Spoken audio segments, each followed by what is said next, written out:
परम पूज्य गुरुदेव बाबा नीम करौरी महाराज जी आप सभी भक्तों पर असीम कृपा सदैव बनाए रखें। दोस्तों, पूजनीय बाबा नीम करौली महाराज जी अपने ही अद्वैत ऊर्जा प्रभु श्री हनुमान जी के बारे में भक्तों से कहा करते कि हनुमान की प्रेम की भूख अतृप्त है।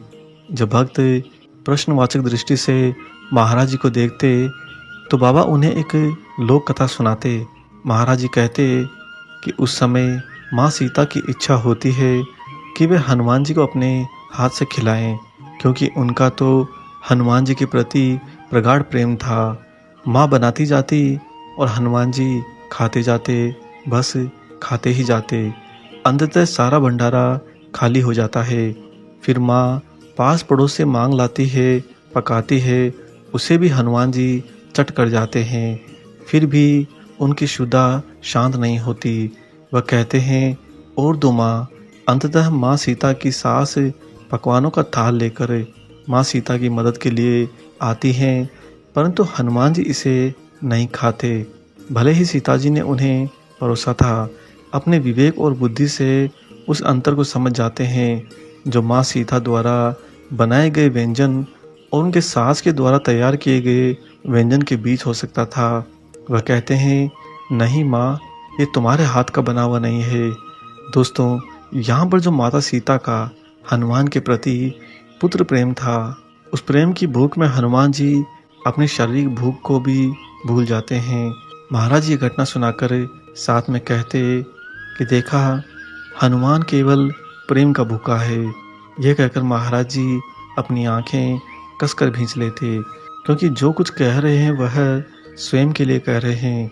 सामने बैठे भक्त पूरी घटना का सार समझ जाते कि महाराज जी को वास्तव में अपने भक्तों से प्रेम की भूख है।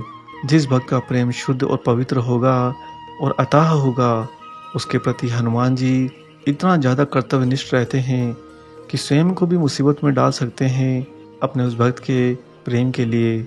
और उसी प्रेम की खातिर हनुमान जी अपने भक्तों का साथ भी निभाते हैं।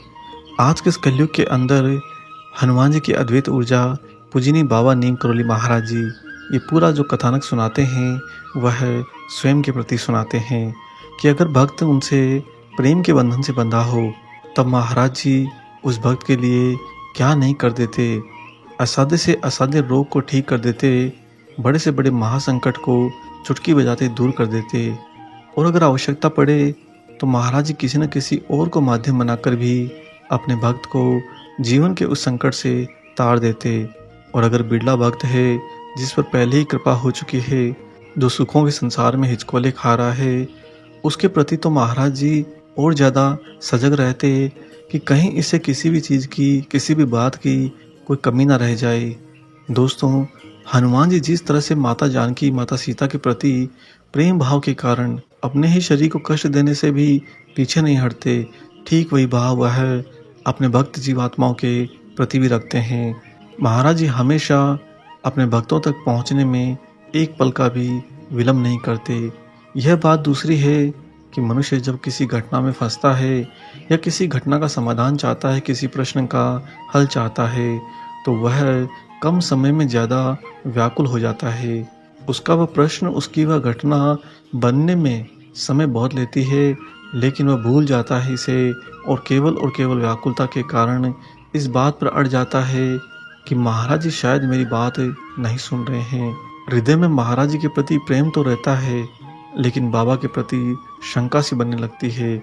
यह स्थिति कम समय और व्याकुलता के मिलाप के कारण होती है। अगर आप ध्यान से देखेंगे तो जीवन की घटनाएं यूं ही अचानक से नहीं घट जाती, वह कहीं न कहीं से शुरू होती हैं और समय लेते लेते वहाँ तक पहुँचती हैं जहाँ जाकर हमें एहसास होता है। उसके बाद में हम हमारे मन के वश में हो जाते हैं, जो कि बहुत चंचल है। महाराज जी कहा करते कि हनुमान जी से सीखो, प्रेम की भूख जगाओ, खाने की, भोजन की भूख नहीं। तुम्हारा शरीर भोजन की भूख से तृप्त हो सकता है, लेकिन तुम प्रेम से तृप्त हो जाओ, ये कदापि नहीं होना चाहिए। जब तुम्हारे अंदर प्रेम की भूख होगी, तभी तुम सत्य रूपी ईश्वर गुरु के दर्शन कर पाओगे और उनके द्वारा बताए गए मार्गदर्शन या समाधान को ग्रहण कर पाओगे। दोस्तों, आज के समय में महाराज जी शय शरीर नहीं है, लेकिन उनकी ऊर्जा अनंत रूप में बिल्कुल साक्षात शाश्वत विद्यमान है। कोई भी भक्त किसी भी स्थिति में फंसा हो, उसे बाहर निकालने के लिए महाराज जी किसी न किसी अन्य भक्त को माध्यम चुन लेते हैं। कारण यह है कि वह जो भक्त होता है, जो सच्चा भक्त होता है, उसका महाराज जी हनुमान जी के प्रति अथाह प्रेम होता है, और उसी प्रेम की लाज रखने हेतु महाराज जी किसी अन्य मानवीय भक्त को माध्यम बनाकर उस तक पहुंचने का पूरा कार्यक्रम रच देते हैं। भक्त तो इस व्याकुलता में फंसा रहता कि मेरे साथ में क्या होगा, कैसे मेरी समस्या का समाधान होगा।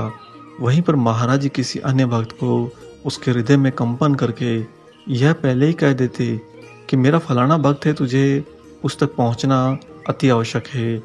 और वह भी महाराज जी का सच्चा भक्त होता है दोस्तों, तभी बाबा उसे प्रेरणा देते हैं। क्योंकि जो लोग सच्चे भक्त नहीं होंगे, हृदय में महाराज जी के प्रति प्रेम नहीं होगा, उन्हें जीवन में जब भी महाराज जी की कोई प्रेरणा मिलेगी तो वह उस समय नकार देंगे। क्योंकि उनके पास में एक बात रहती है कि बाबा तो है नहीं, मैं फिर कैसे मानूं। लेकिन जब स्वयं को आवश्यकता होती है तब वही बाबा के प्रति निष्ठावान हो जाते हैं। महाराज जी अपने भक्त को मार्गदर्शन करने हेतु, उसकी समस्या का समाधान करने हेतु उसी भक्त को चुनते हैं जिसके हृदय में बाबा के प्रति सच में प्रेम होता है।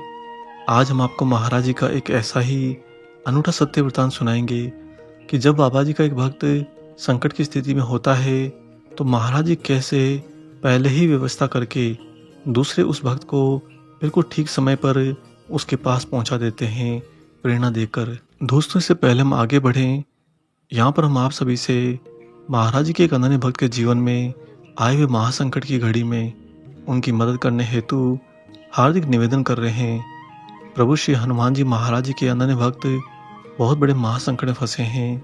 मेडिकल कंडीशनों के कारण माता जी का ऑपरेशन होना है, परंतु व्यवस्था नहीं हो रही, बहुत लेट होता जा रहा है। आप सबसे निवेदन है